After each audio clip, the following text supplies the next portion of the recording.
Hello and welcome to Marketing Media Money on CNBC Africa. My name is Giamo Mosepele.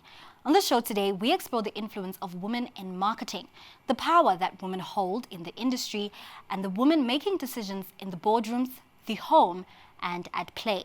We find out about the intricacies of these decisions and how much they influence the sectors they pour into. Women make up half of the world's population, yet their participation in the labor force stands far behind their male counterparts. Globally, less than half of women are in the workplace compared to over 70% of men. And when you look at leadership, the gap continues to widen. A McKinsey study shows that women's representation in senior roles has improved over the past decade, but still stands just under 30%. And here in Africa, the story is much the same. While there has been progress in management, positions, especially those at the top, remain largely concentrated and represented by men. Which brings us to today's discussion. Today, we will be discussing the influence of women in marketing and advertising, their space in leadership, their influence, and their impact in the retail industry as majority decision makers of their households. Joining us for more as we delve into this topic is Masego Mutsuhi, the Managing Director at MNC Saatchi Able Group, and Mudehi Molekwa, the Managing Director at Magna Carta Agency. Ladies, thank you so much for joining us. Quite a pacey intro that just describes the current environment, and I can imagine in the world of marketing and comms and PR, it is no different. So I begin with you, Masego. Taking into consideration the context and the current layout, are women taking up enough positions in leadership in marketing? Hi, Kiamo. Thank you for having us. We still live in a very male-dominated world, male-dominated industry, but there are tracks being made. There certainly are more women being coming into leadership positions. I think one of my greatest concerns is around ownership specifically, So there are tracks being made, but I believe that there's so much more that can be done. It does help to have women like myself and Mudehi in various positions that we hold in our specific companies, because at least we then have the opportunity to recognize what's happening and to actually be part of the change, impact the change materially. So certainly tracks being made. Are we there yet? Not, but we're here to be part of the change and to make those changes. Yeah. And staying on the topic of changes, Mudehi, your position or role at Magna Carta, you joined at a time of transformation similar to that of the country, and you've managed to see throughout the decade some of those changes that Masego has been speaking about. So fast forward to today, do you feel we are where we need to be in terms of women's position in leadership? Thank you again for having us, and it's good to have Masego share this interesting topic with me. And to your point, I really don't think so. I think there is still a lot to be done. There is the visibility of the woman leader in the workplace in our industry. It's something that we continuously speak about, and we continuously look at what areas and what positions still needs to be challenged so that we can actually rise. And I think at this point in time, the major kind of bone of contention is on equity. We have the visibility, we are holding the positions of managing directors, we are sitting on boards, but that on its own is not enough when we actually do not have the power in terms of having equity in decision making, in terms of making sure that you have the money in the pocket to be able to really transform everything else that comes with the position that you're holding. Because as we know, you had shared with us the statistics that half of the global population, it's female. So you can only imagine the impact that we have as women if we are actually given not only the space, but also the power, the commercial and the monetary power to actually change our environment and the places that we occupy. So there's still a lot to work towards. I think the last time when I looked at the stats, it was like 24% of women, they actually, have the stake in terms of equity, especially in the industry that we are in. So that just shows you the gap that is still there for us to work towards and make sure that we can be able to increase that and to really recognize the role that we play. Yeah. But also then I think we've gotten the sense that there's still a lot of work ahead of us. But right now, as organizations are taking harm and embracing women empowerment, what should they do now to embrace that? I think it's good to embrace women empowerment and ensure that we have women represented all over. But like I said last time, I was having this similar communication and conversation because obviously it's Women's Month in South Africa and we are all focusing on have we moved the needle and where we are. And I was saying the issue right now and the problem that we are faced as women is that we've moved from the space of being mentored. We no longer need mentorship. We actually need people who actually become sponsors to us, who are able to, trust us with the work, give us big project accounts, bring us in when there are these big RFPs that are happening so that we can participate in them. So sponsorship, mentorship is all good and well, that, we want to groom you, we want to make sure that you can sit in the boardroom and see how we make deals. We actually want those deals to now translate to them being managed by a female-run business, those being managed by, a woman-run agency where we are able to then see the benefit of all of that. So that's where the shift has to come in now to say, please open the doors, open the accounts, let them come through to us. And we are more than capable because we have shown in terms of in the advertising and in the PR space that half of the workforce is women, it's female. So we are able to manage those accounts. We win them for you, we manage them for you. So why can we not actually run the business by ourselves? And then we are handling those big accounts. I like the point you've made about trust, and I get the sense that empowerment needs to go beyond a ticking box exercise and really hand the baton over to women leaders to truly lead. Yes. But Masego, then while there's noise, there are like Mudia has just mentioned, it's Women's Month here in South Africa.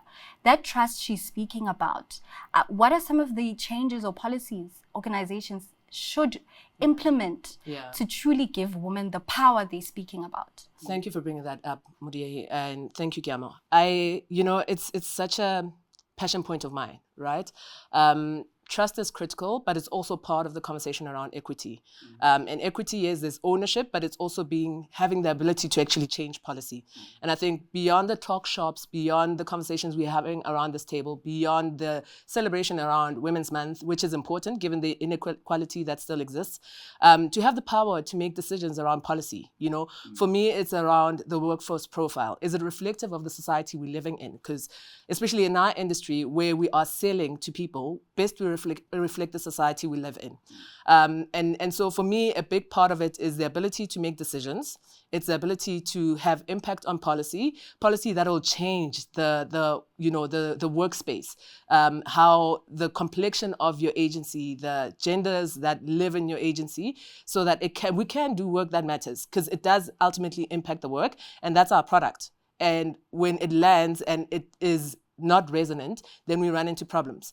And so I think it goes deeper than just celebrating Women's Month, having little goodies on desks on the 9th of August. That's fantastic. We love it. We recognize it.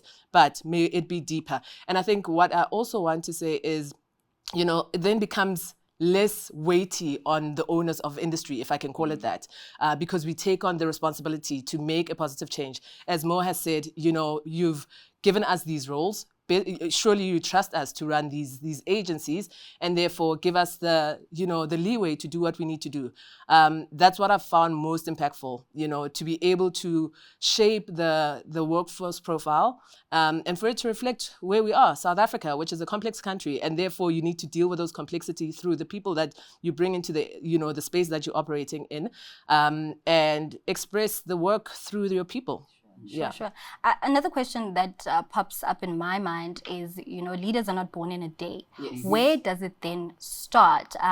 As we look into the profile, like you said, of a lot of organizations, it seems women are concentrated on the lower end or more towards the middle. So when you're grooming women for leadership positions, where does those conversations start about how women should start positioning themselves? From the beginning. And I've been fortunate to have incredible female mentors from a very young age when I started in this industry. And I can tell you that's had a major impact in how I operate, how I behave, how I carry myself, the kind of conversations I'm able to have, in boardrooms that are so critical. It certainly does start there, but it's not just a women-led initiative. It's having ecosystems that support that from the very beginning, because also succession is a big thing, right? We need to consider where we take in this industry. I think sometimes we think about our own succession and legacy, but I, as a leader, for instance, I know that I want the agency that I run to look better than I found it when I leave it. And so the same applies to the human resources that we have in place to say, you will identify leaders, and I think they're easily identifiable from an early age. They come in, you groom them, you make an effort, and really it is an effort. It becomes a little difficult now because we are time poor. You find that clients want major interactions with senior people. But I think if you want to save the industry, and I speak about the industry and not necessarily my agency, it is so important that we make an effort to build from young, and we create the people that we believe will carry this industry going forward. Because me and Mo, we probably have another 20 years in us. And so we need to make sure that there's a 20-year-old out there that we have recognized and we're making plans around and we're helping build. Yeah. Sure. So, Yeah. so if I may step in there, Kiamo, for me, I actually take it a step further and saying it start at ECD level. We really need to bring a girl child to be an empowered child, because how we look at how we are groomed and how we are brought up, we are still dealing with that legacy of the past where, a girl child belongs to the kitchen, so we are not actually molding our girls to be powerful, to say you belong in whichever space that is available for you. So being able to just change that mindset to say you are capable of being whoever you want to be in the world. And that's why, again, in our space, it's very important, and it's the whole thing of representation, showing ourselves and, the areas that we can be able to occupy, so that our children, when they, switch on the TV, they see, oh, I didn't think that somebody like me could actually do 1, 2, 3, 4, 5. So it really comes from the foundation level, and even in our universities, in the where most of our professions are being taught, where you start from, you've completed your matric, you go into university, or you go to I'm about to reveal my age, to a technicon. You need to make sure that our curriculum is now updated, and we are able to actually offer leadership lessons in those particular spaces. Because some of us, I came across leadership programs after I had already finished school. I was already in the working environment. And now you are already in a space where we are engaging with leaders, and then you are not certain about yourself. You've got sort of like, all doubts about yourself and imposter syndromes and all of those things. But we need to understand to say, if this is a child that we are a girl child that we are bringing up, what is actually going to be the end game for them? And we really groom them accordingly so that they are comfortable in every stages of their life. So I think it's a huge challenge that not only our industry needs to contend with, but as a country and the globe, it's in entirety, when we look at the issue of women, that we need to really open up and give them the space that has been given to men. So staying on both of your sentiments in terms of rearing up young women to be leaders from an early age, one could argue that women's leadership style could never mimic or be the same for that of a man, because of how we are socialized from a young age about how men and women should behave. So the question, I guess, to you is, how do you lead as a woman? Do you feel your leadership is individual and personal to you? Or do you feel there are inherent differences in how women lead? If I take it from my own personal point of view, I think it's good that I don't lead like men do. That actually is a personal kind of leadership style, because then that means I really understand, first of all, myself and what actually I'm capable of, because I cannot give what I don't have. So I'm not going to impose or try to make people to be what they are not. So that self-awareness and understanding where are my strengths and my weaknesses really helps, because it's in that I'm also able to surround myself with people who know better, that I'm not afraid of people who are able to challenge me and who can be able to then bring a different perspective to the table in terms of my leadership. So that is very important for me. And I think we bring a level of compassion in terms of how we lead. We are able to, by nature, we are nurturers. So there's a level of, comfort in how women lead. And we are able to then open and understand where people are coming from. And I think statistics have also shown that, businesses where women lead, they thrive. I mean, they profit, they double their profits. People last longer in those businesses. So there is actually, statistic that supports that you don't have to change yourself as a woman. You don't have to be, a male you don't have to be an equivalent of your male counterpart. You must be different. You must be you, and you must operate in your own God-given talent and the way that you see fit. That this is the best way to do it.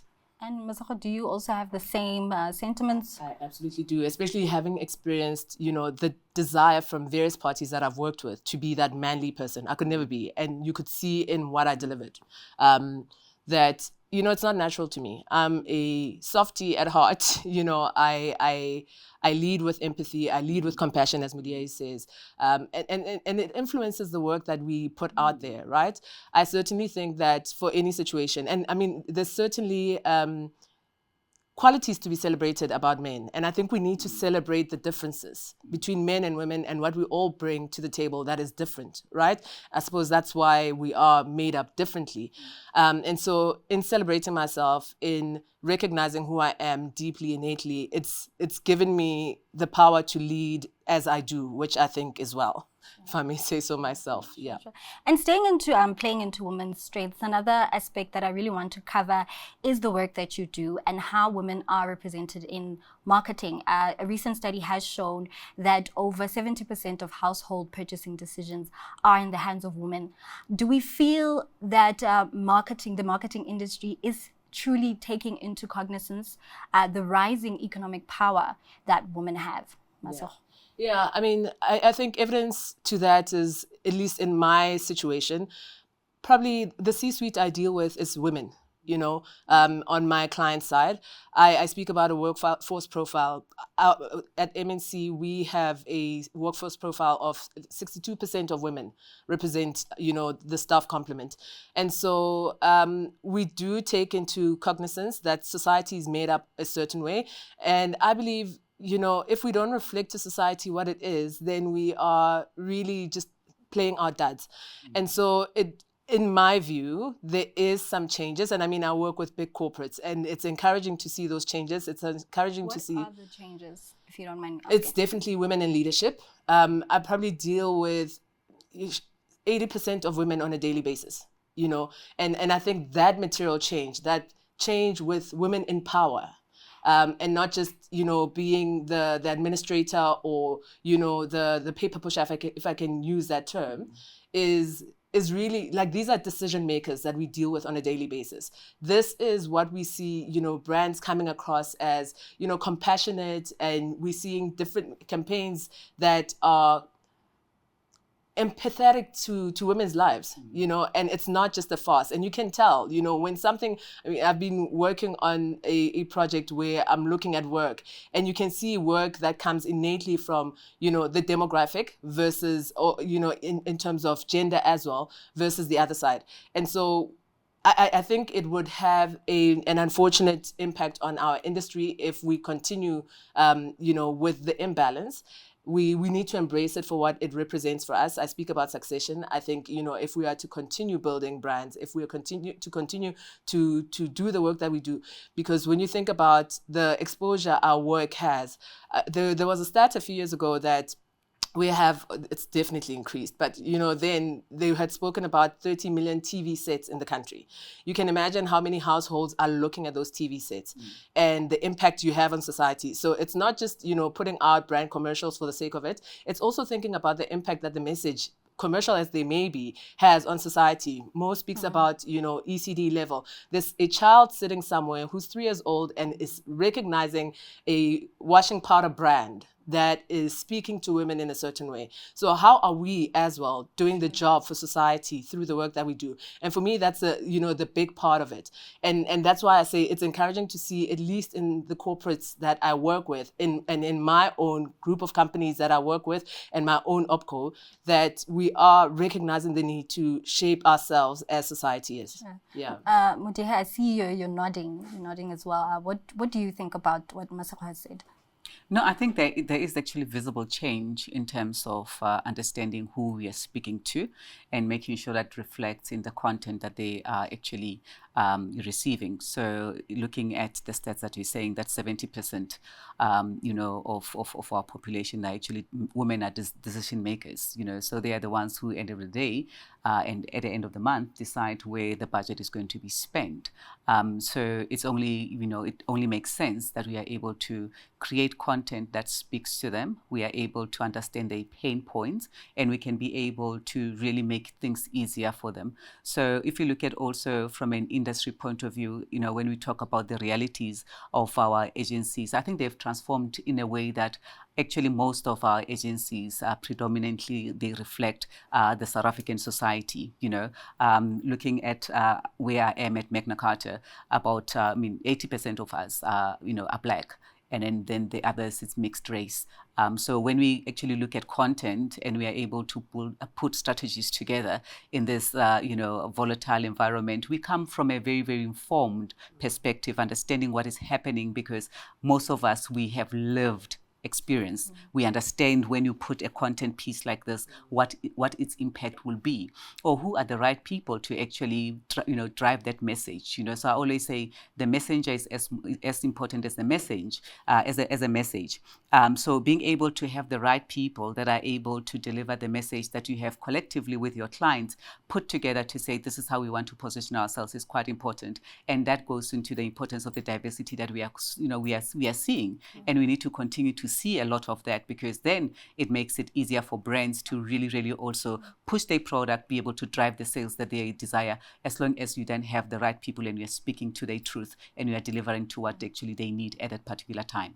Sure. I also want to talk about e-commerce and just also staying in line with some of the changes that you've mentioned and the fast pace of the change that is happening. Would you say industry as well is adapting just as fast? I know in the e-commerce industry, women have also come out as very predominant players in how they're influencing their purchasing habits. Would you say brand is staying on top of that? If they don't, they're about to die, because that's where everything is happening at the moment. If you have to sort of like look at the shifts and the trends and be able to really, really ensure that you are agile enough to adapt to them.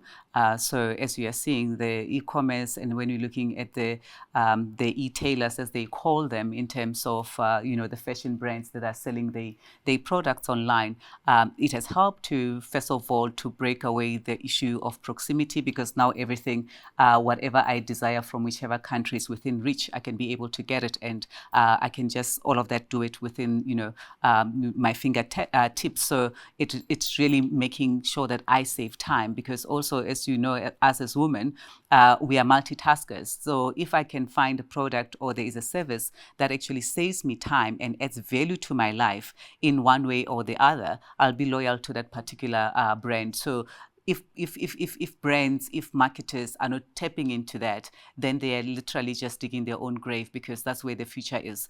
We want to make sure that things are happening at a speed of lightning. We are able to really, really get what we want. The quality, we still expect the same quality. So it doesn't mean that if it's fast and if it's cheap, it must lose on quality. So there are those kind of things that also they have to be mindful of. But definitely when it comes to that particular space, we are seeing that women are making great strides. Even from an influencer point of view, most of the influencers are female.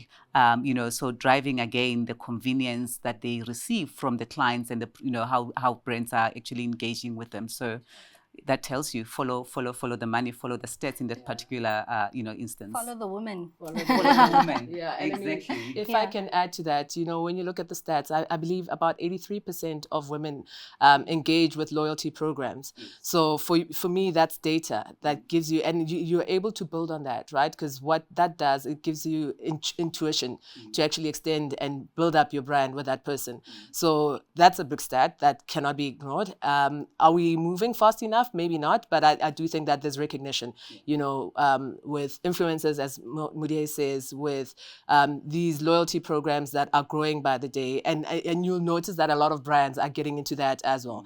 Garages are going into e-commerce even, into the loyalty program platforms. And that's information, that to build that loyalty that Mudia speaks about is Masoro gets a loyalty card for store X, I buy this, and you're able to read that data. That upsells me another product, and I stay committed to you as, a store, as a brand. So certainly, I think if you're not awake to it, you best awake. It's better to wake up to it now. And lastly, one thing that you'd like to see change about women's role in marketing, Masoro? I think, continue to build a voice. I spoke earlier about ownership. Ownership in the physical sense. Mudia, you speak about material, gainful ownership. So for me, that's a key thing. But ownership of the narrative as well in leadership. No fronting, just doing the right things. And unfortunately, there are some instances in the country that we live in that remain that way. And so I think broadly it's ownership of the narrative, ownership of ability to make policy changes, and then equity that we speak about. Yourself, Mudia, one thing you'd really like to see in the future change about women's position in marketing? I think for me, as women and as women in marketing, I think we need to make the change to be real. Because you know what it is like being a woman and not being given an opportunity. So if you find yourself in that position where you have basically been elevated to a point of you are making decisions, make sure that you are able to then bring others as you rise. This whole thing of I'm the first, we need to get over that. I mean, we are now 30 years into our democracy. That is not the narrative that we should still be, running with and be proud of. We need to widen, the pool. We need to make sure that we can be able to bring many more people into the room and let their voices be heard, not just come sit here. Actually speak, let us hear you, and let us, empower you to be comfortable that you have something to offer. So that grace for me to be able to just make sure that you are bringing others, to the table and make them to be heard and become that voice for them as well. Trust, transparency, and a true transfer of power is certainly the scope of the land that I've gotten from both of you as you lead your respective industries. And I certainly hope this conversation in 5 to 10 years will sound different than what it is now. But unfortunately, that's all the time that I have for. And that's how we wrap up this episode of Marketing Media Money, where we explored women's influence in marketing and all the industries that are then impacted by those decisions. I'd like to thank my guests, Masoro Motsogi, the Managing Director at MNC Saatchi Able, as well as Mudehe Molekwa, the Managing Director at Magna Carta. Women, we celebrate you. From me, Giamo Mosipili, and the rest of the CNBC Africa team, it's goodbye for now.